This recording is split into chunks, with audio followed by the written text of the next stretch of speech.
మార్కెట్లో ఏ కోర్స్ చేసినా రెండేళ్ల ముచ్చటే. కానీ ఏఐ అండ్ డేటా సైన్స్ నేర్చుకుంటే రాబోయే 10 ఏళ్ల వరకు మీ కెరియర్ కి తిరుగుండదు. అది ఒక్క ఇన్నోమాటిక్స్ తోనే సాధ్యం. ఆ సినిమా స్క్రిప్ట్ రాసేటప్పుడు అంటండి, ఈయన అడవిలోకి వెళ్ళిపోయేవాడంట మహారాజు గారు. ఒకరోజేమో ఒక అతను తోడు తీసుకుని అడవిలోకి వెళ్ళిపోయి అక్కడెక్కడో కూర్చొని ఒక చెట్టు కింద ఉంటుండేడంట. మరుసటి రోజేమో ఆయన ఒక్కడే వెళ్ళిపోయాడంట రాసుకోవటానికి. ఇక ఆయన ఏ అడవిలో ఎక్కడ ఏ చెట్టుకి పక్కన ఏ పుట్ట దగ్గర ఉన్నాడో వెతుక్కోవటానికి సరిపోయిందట. అంటే అలాగా అంత కష్టపడ్డారు కాబట్టి ఆ క్లైమాక్స్ డైలాగ్స్ సార్ కృష్ణ గారు అంటే నెక్స్ట్ జనరేషన్ కూడా నా జనరేషన్ నెక్స్ట్ జనరేషన్ కూడా అవునవును చిన్న చిన్న పిల్లలు అవును అల్లూరి సీతారాం డైలాగులు చెప్తున్నారు.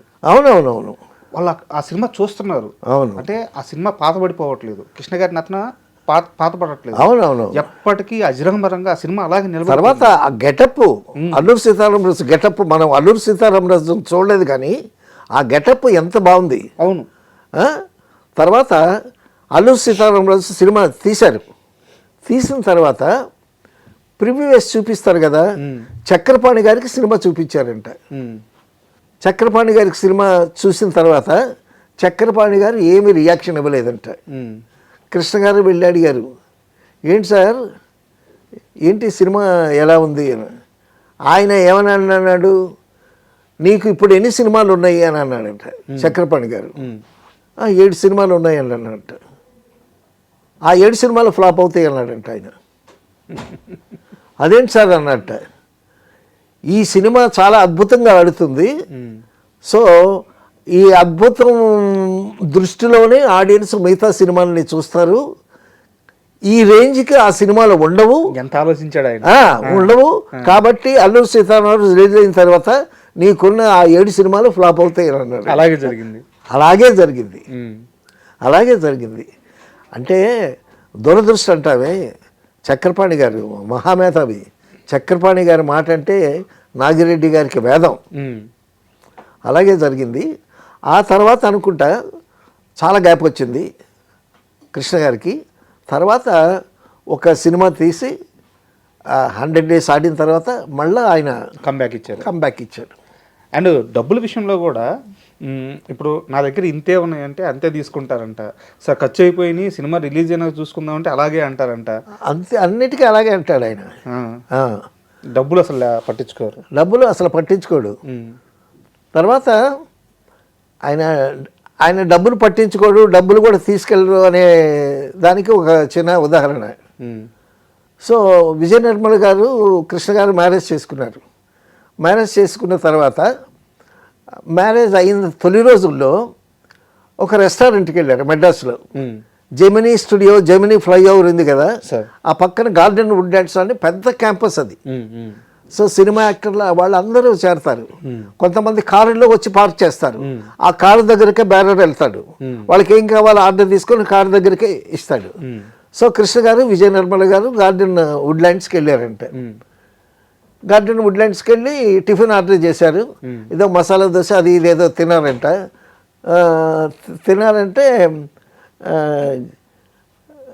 కృష్ణ గారు అన్నారంటే, విజయ నిర్మల గారు అంటే డబ్బులు ఇవ్వమంటారు అన్నట్ట. డబ్బులు నా దగ్గర లేవు, నువ్వు ఇవ్వమన్నారంట ఆయన. ఈవిడ దగ్గర డబ్బులు లేవు, ఆయన దగ్గర డబ్బులు లేవు, ఇద్దరి దగ్గర డబ్బులు లేవు. అప్పుడు బ్యారని కారు ఎక్కించుకొని ఇంటికి తీసుకొచ్చి డబ్బులు ఇచ్చి పంపించారు. జేబులో డబ్బులు ఉంటాయో ఉండవో కూడా ఆయన తెలీదు.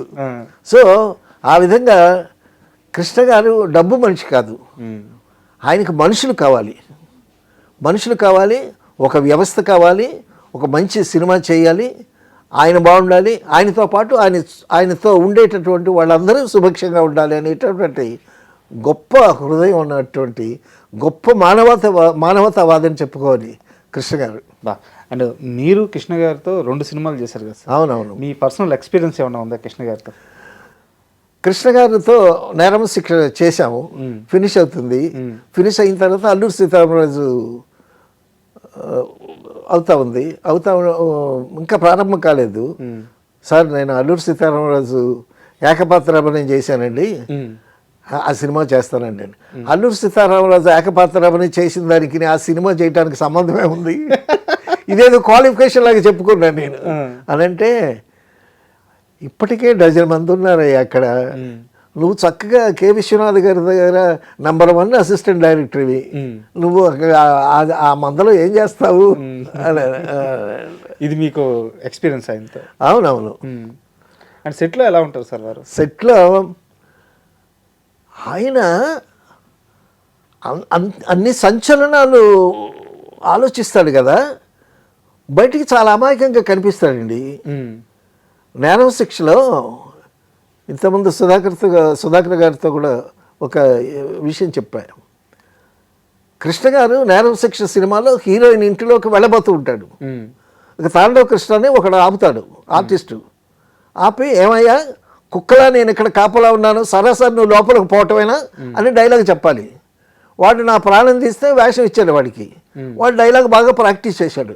ప్రాక్టీస్ చేసి విశ్వనాథ్ గారు కాస్త దూరంలో కూర్చొని షాట్ తీయన్నాడు. కృష్ణ గారికి డైలాగ్ లేదు అక్కడ. ఈ తాండవ కృష్ణ అనే అతనికి డైలాగ్ తీయమని అన్నాడు. స్టార్ట్ కెమెరా యాక్షన్ అని చెప్తే కృష్ణ గారు వస్తుంటే తాండవ కృష్ణ ఆపాడు. ఆపి డైలాగ్ ఏం చెప్పాలి? నేను ఇక్కడ కుక్కలా కాపలా ఉన్నాను, సరాసరి నువ్వు లోపలికి పోవటమేను కదా చెప్పాలి. ఏం చెప్పాడు డైలాగు? నేను ఇక్కడ ఉన్నాను, నువ్వు కుక్కలా సరాసరి లోపలికి పోవటమేనా అని అన్నాడు. అనేసరికి కట్, మీకు ప్రాణం పోయి ఉంటుంది. కాదు, విశ్వనాథ్ గారు అంత దూరం కట్ ఓకే అని అన్నాడు ఆయన. విశ్వనాథ్ గారు అంటే చిన్న ఆర్టిస్ట్ని మాకు వదిలేస్తుంటాడు. సరే, నేనేమో కృష్ణ గారిని చూస్తున్నా, కృష్ణ గారేమో నన్ను చూస్తున్నారు, నేనేమో మళ్ళీ విశ్వనాథ్ గారిని చూస్తున్నా. కృష్ణ గారు నా దగ్గరికి వచ్చి మరొక టేక్ తీసుకుందాం, గురువుగారితో చెప్పు. గురువుగారు అంటాడు విశ్వనాథ్ గారిని కృష్ణ గారు. అంటే తేనె మనసులో నుంచి వాళ్ళ పరిచయం కదా అని. అంటే నేను 1 more అంటే బాగుండదండి, మీరే వెళ్ళి చెప్పండి అని. అంటే కృష్ణ గారు, గురుగారు మరొక టేక్ చేసుకుందామండి అన్నాడు విశ్వనాథ్ గారితో.